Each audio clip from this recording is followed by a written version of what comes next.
سبيل الدموع سبيل مريح تنهدى يا صاحي كي تستريح. Assalamualaikum warahmatullahi wabarakatuh. Bismillah, alhamdulillah, wassalatu wassalamu ala rasulillah Muhammad ibn Abdillah, la hawla wa la quwata illa billah, amma ba'du. Sahabatku beriman yang dirahmati oleh Allah subhanahu wa ta'ala, hati adalah salah satu organ tubuh yang lebih utama dipakai untuk mengingat Allah atau berzikir kepada Allah. Karena sebaik-baiknya zikir adalah zikir di dalam hati. Seringkali kita mendengar bahwa manusia berzikir melalui dua alat, yang pertama dengan lisan, yang kedua dengan hati atau kolbu. Namun bila dengan lisan terkadang manusia sering mencampurkan lahir dengan pamernya, sedangkan zikir dengan hati bagaimana ingin pamer sedangkan yang mendengar hanya Allah Subhanahu wa taala saja. Hati yang bisa berzikir adalah karunia dari Allah Subhanahu wa taala, dan ini sangatlah mahal harganya. Karena hati mengingat Allah itu tandanya hati kita sedang bercahaya, terang mengingat Allah.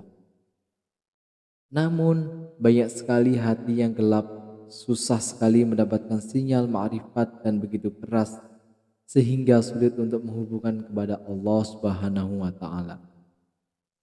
Lalu bagaimana agar hati ini mendapatkan cahaya hidayah, dan bagaimana agar hati kita selalu mengingat Allah? Sahabat beriman, di sini kita akan ulas ada 4 penyebab hati gelap dan ada pula 4 cara agar hati selalu terang bercahaya. Namun alangkah baiknya para sahabat untuk menyimak terus video ini hingga akhir agar sahabat bisa mendapatkan informasi yang utuh dan menjadi penambah ilmu dan pengetahuan. Sahabatku yang dirahmati oleh Allah Subhanahu wa taala, berikut ini adalah 4 penyebab hati gelap sebagaimana yang dijelaskan dalam hadis yang diriwayatkan oleh Abdullah bin Mas'ud radhiyallahu anhu. Ada 4 yang akan membuat hati menjadi gelap. Yang pertama adalah perut yang selalu kenyang. Terlalu banyak makan akan membuat perut selalu kenyang, dan ini mendorong pada kerasnya hati sebagaimana yang disampaikan oleh baginda Rasulullah Shallallahu Alaihi Wasallam. Ada 3 yang akan membuat hati keras, yaitu terlalu sering makan, suka bersenang-senang, dan terlalu sering tidur. Yang selanjutnya yaitu yang kedua. Yang kedua adalah melupakan dosa yang telah lalu. Melupakan dosa yang telah lalu dengan begitu saja tanpa ada rasa menyesal itu akan semakin jauh dari Allah Subhanahu wa taala. Orang yang melupakan dosa juga akan dijauhkan dari surganya Allah. Semakin melupakan dosanya, maka akan semakin gelap hatinya. Karena kotoran hati yang tidak dihapus dengan taubat akan semakin mengurung hati dan susah untuk bersih kembali. Lalu yang ketiga adalah memiliki angan-angan. Memiliki atau mempunyai angan-angan dan harapan tidak didasari dengan merubah pribadi yang lebih baik, cenderung akan menyepelekan ibadah. Karena ini merasa akan hidup dalam waktu yang lama. Sedangkan ajal bisa datang kapan saja dan tidak bisa maju ataupun mundur meskipun 1 detik. Kemudian yang keempat adalah bergaul dengan orang-orang yang suka zalim. Bergaul dengan orang-orang yang suka zalim cenderung akan membuat dirinya sombong atau angkuh. Semakin menutup hati dari hidayah sehingga akan mudah kotor hatinya dan menjadi gelap. Sahabatku yang dirahmati oleh Allah Subhanahu wa taala, sedangkan 4 hal yang akan membuat hati selalu bercahaya adalah yang pertama, bergaul dengan orang-orang yang soleh. Bergaul dengan orang yang soleh akan sangat mudah untuk mencahayai hati, karena orang-orang soleh akan selalu mengajak kita kepada kebaikan. Dan sewaktu-waktu kita salah mereka akan berikan nasihat dan mengajak pada jalan yang benar. Oleh karena itu, hati kita pun akan menangkap energi positif dari nasihat ini sehingga hati kita mudah untuk menerima cahaya hidayah.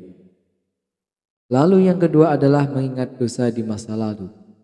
Mengingat dosa di masa lalu kemudian menyesali dan diakhiri taubatan nasuha akan membuat hati kita penuh dengan cahaya. Karena Rasulullah Shallallahu Alaihi Wasallam bersabda, barang siapa yang bertaubat maka ia seperti baru lahir dari perut ibunya. Artinya apa? Artinya adalah orang yang bertaubat akan dihapus seluruh dosanya oleh Allah sehingga hatinya kembali bersih dan akan bercahaya terang dalam menerima hidayah. Lalu yang ketiga adalah pendek angan-angan. Pendeknya angan-angan membuat diri kita akan takut dengan datangnya ajal secara tiba-tiba, sehingga kita akan merasa bahwa ajal akan segera datang. Oleh karenanya, kita akan selalu rajin beribadah dan tidak akan menyia-nyiakan waktu walaupun sebentar. Semakin kita beribadah, semakin hati merasa dekat dengan Allah, dan dari rasa dekatnya dengan Allah, hati kita akan selalu terang penuh dengan cahaya. Kemudian yang keempat adalah perut yang sering merasakan lapar. Artinya apa? Artinya adalah perut lapar di sini berarti senang berpuasa dan mengosongkan perut dari barang subhat, riba, dan barang-barang yang haram. Contoh misalnya para wali, mereka tidak akan makan kecuali setelah lapar dan ketika merasa sudah tidak ada tenaga untuk beribadah kepada Allah. Wallahu a'lam. Para sahabat yang beriman, itulah 4 tanda hati yang gelap dan 4 tanda hati yang bercahaya. Semoga kita semua termasuk orang-orang yang bercahaya hatinya dan selalu dijaga oleh Allah Subhanahu wa taala dari gelapnya hati. Amin amin ya rabbal alamin. Demikianlah hanya ini yang bisa saya sampaikan dan bagikan. Semoga bermanfaat untuk kita semua. Wassalamualaikum warahmatullahi wabarakatuh.